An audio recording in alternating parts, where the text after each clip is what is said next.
লবণ খাদ্যের একটি অপরিহার্য উপাদান। খাবারে লবণের পরিমাণ কম বা বেশি হলে নষ্ট হয় খাবারের স্বাদ। তবে অনেকেই ভাতের সঙ্গে কাঁচা লবণ খেতে পছন্দ করেন। অনেকেই আবার তরকারি রান্নার সময়ও প্রয়োজনের থেকে বেশি লবণ ব্যবহার করেন, যেটি একদম ঠিক নয়। খাদ্যে লবণের পরিমাণ সীমিত রাখা ভালো।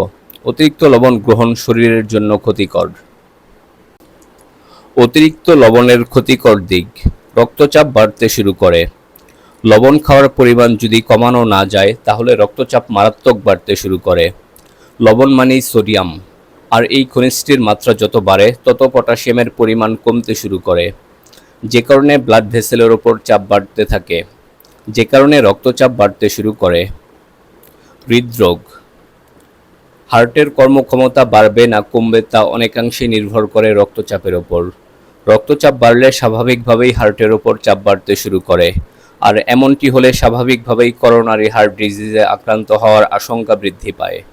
সেই সঙ্গে বৃদ্ধি পায় হার্ট অ্যাটাকের আশঙ্কাও। শরীরে লবণের পরিমাণ বাড়তে শুরু করলে ক্যালসিয়ামের মাত্রা কমতে শুরু করে, ফলে স্বাভাবিকভাবেই হাড়ের ক্ষমতা কমতে শুরু করে এবং হাড় ক্ষয় হয়। স্টোমাক ক্যান্সারের ঝুঁকি বাড়ায়। অতিরিক্ত লবণ স্টোমাক ক্যান্সারের ঝুঁকি বাড়ায়, তাই এমন মরণ রোগের হাত থেকে বাঁচতে লবণের পরিমাণ যতটা সম্ভব কমান। হাত ও পায়ে ফোলাভাব: অতিরিক্ত লবণ খাওয়া কখনো কখনো হাত ও পায়ে পানি জমায়, এর জন্য ফোলাভাব হয়। কিডনির কার্যকারিতা নষ্ট: বেশি লবণ খেলে কিডনির কার্যকারিতা কমিয়ে দেয় এবং কিডনিতে পাথর হওয়ার ঝুঁকি বাড়িয়ে দেয়। কিডনি ভালো না থাকলে তার প্রভাব পড়ে পুরো শরীরেই, তাই বেশি লবণ খাওয়া কমিয়ে দিন। বিশ্ব স্বাস্থ্য সংস্থার তথ্য অনুযায়ী বিশ্বের প্রায় অধিকাংশ মানুষই প্রয়োজনের তুলনায় অতিরিক্ত লবণ খেয়ে থাকে।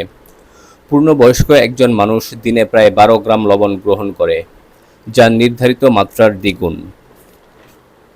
লবণ খাওয়ার পরিমাণ বয়সভেদে ভিন্ন।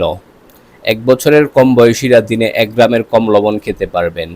1 থেকে 3 বছর বয়সীরা 2 গ্রাম, 4 থেকে 6 বছর বয়সীরা 3 গ্রাম, 7 থেকে 10 বছর বয়সীরা 5 গ্রাম, 11 বছর বা এর বেশি বয়সীরা 6 গ্রাম। 1 চা চামচ সমান করে ভরা থাকলে 6 গ্রাম লবণ হবে। খুব কম লবণ খেলে কি হয়?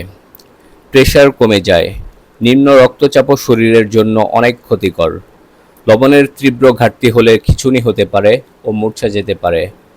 লবণ কম খেলে সোডিয়ামের পরিমাণ কমে যায়। রক্তে সোডিয়ামের পরিমাণ কমে গেলে এটিকে বলা হয় হাইপোনেট্রিমিয়া। এমনটি হলে মাথা ব্যথা, মাথা ঘোরা, বমি বমি ভাব, ঝাপসা দৃষ্টি, হতাশা, পানিশূন্যতা, মানসিক ভারসাম্যহীনতা, অসংলগ্ন কথাবার্তা ইত্যাদি লক্ষণ প্রকাশ পায়। রক্তের কোলেস্টেরল ও ট্রাইগ্লিসারাইড বেড়ে যাওয়ার আশঙ্কা থাকে লবণ কম খেলে। কোন খাবারে লবণ বেশি থাকে? মানুষ নিজের অজান্তেই বেশি লবণ খেয়ে ফেলে, যা আসলে নিয়ন্ত্রণে আনাটা দরকার। আমরা যে পরিমাণ লবণ খাই তার অনেকাংশে আসে প্যাকেটজাত খাবার থেকে, যদিও এসব খাওয়ার সময় মনে হয় না লবণাক্ত। এছাড়া রেস্তোরাঁ বা ক্যাফের খাবার এবং বিভিন্ন ধরনের ফাস্ট ফুডেও প্রচুর পরিমাণে লবণ থাকে। পিৎজা, পনির, চিপস, কেচাপ, সস এগুলোতে প্রচুর পরিমাণে লবণ দেওয়া থাকে। এছাড়া শুটকি মাছেও প্রচুর লবণ থাকে। লবণ খাওয়া কমাতে যা করবেন: প্রক্রিয়াজাত খাবার খাওয়া বাদ দিন, এর পরিবর্তে সতেজ খাবার খান।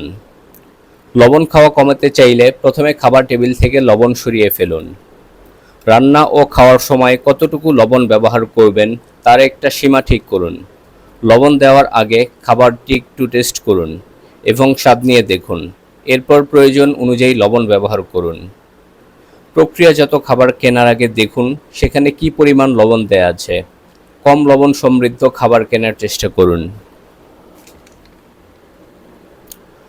কম লবণ রয়েছে এমন প্রস্তুতকৃত খাবার ও সস কিনুন, যেমন কম লবণ দেওয়া সয়া সস। বেশি লবণ দেওয়া খাবার কম করে খান, যেমন নোনা মাংস বা নোনা মাছ, পনির এবং আচার। পাউরুটি বা চিপসের বদলে স্বাস্থ্যসম্মত নাস্তা খান, যেমন চালের রুটি, ফলমূল, শাকসবজি ইত্যাদি।